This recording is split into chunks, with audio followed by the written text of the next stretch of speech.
Assalamu alaikum. My name is Leon John, and firstly, I'd like to thank my friend Nurullah for bringing me here and giving me this opportunity to hear some wonderful teachings from you. Now, I got two questions to ask. First is, what does it take to be a true Muslim? And the second question is, Muslims pray 5 times a day. Why don't we Catholics and other religions pray 5 times a day? Is there any explanation for this? Brother has two questions. First is that what does it take to be a Muslim? What is the requirement? And second is why do Muslims pray 5 times, Catholics pray less? What is the reason?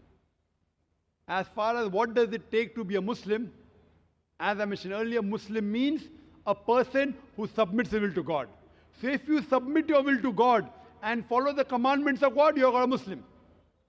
The number one thing is that you bear witness that there's no God but Allah, no God but one true Almighty God, and you bear witness that Prophet Muhammad is the servant and the messenger of this God. This is the basic faith. It is a fundamental creed known as Shahada. So once you say this, you enter into the basic fundamental creed.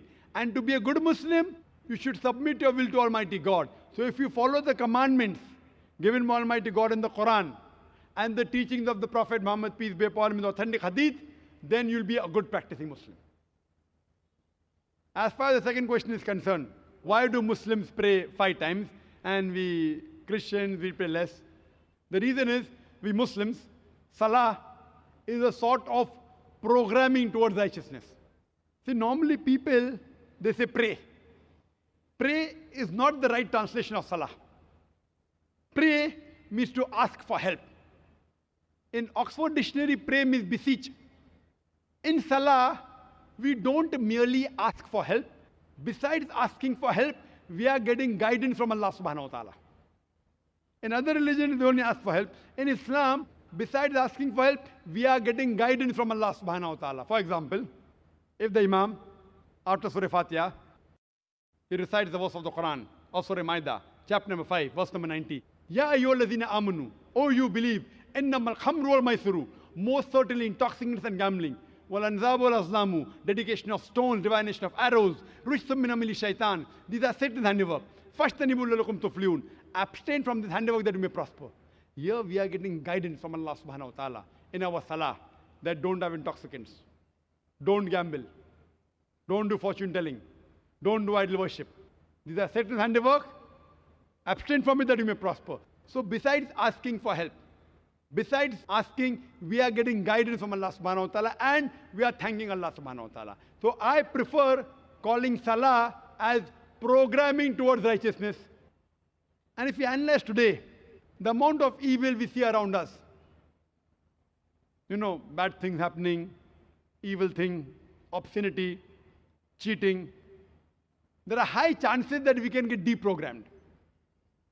How a doctor tells you, for a healthy body, 3 meals a day. So our Creator, Almighty God, knows that we have to be programmed 5 times a day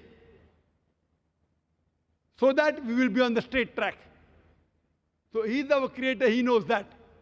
So if you are a true Christian, even you should offer 5 times. You know why?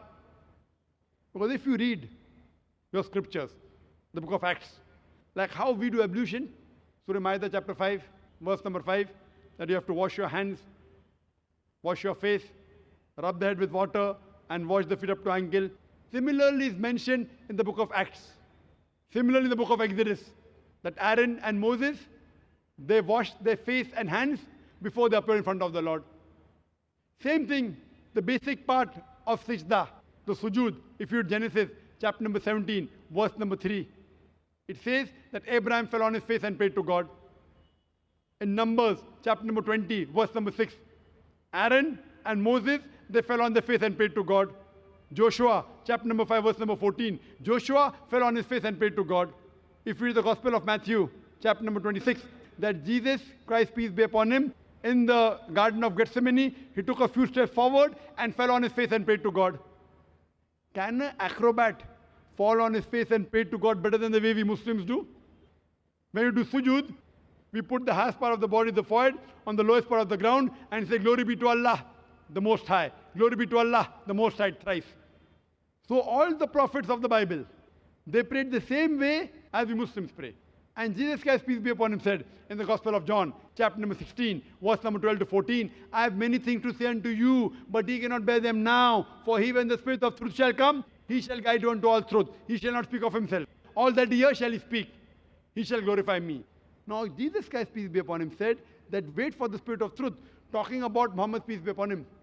And there are various references of Prophet Muhammad, peace be upon him, in the Old Testament as well as the New Testament. If you read the New Testament, in the book of Deuteronomy, chapter number 18, verse number 18, in the book of Deuteronomy, chapter number 18, verse number 19, in the book of Isaiah, chapter 29, verse number 12, in the Song of Solomon, chapter number 5, verse number 16, all of these references speak about the coming of the last and final messenger, Prophet Muhammad, peace be upon him. Even in the New Testament, Gospel of John, chapter number 14, verse number 16, Gospel of John, chapter number 15, verse number 26. Gospel of John, chapter number 16, verse number 7. Gospel of John, chapter number 16, verse number 12 to 14. All of these references speak about the last and final messenger, Prophet Muhammad, peace be upon him.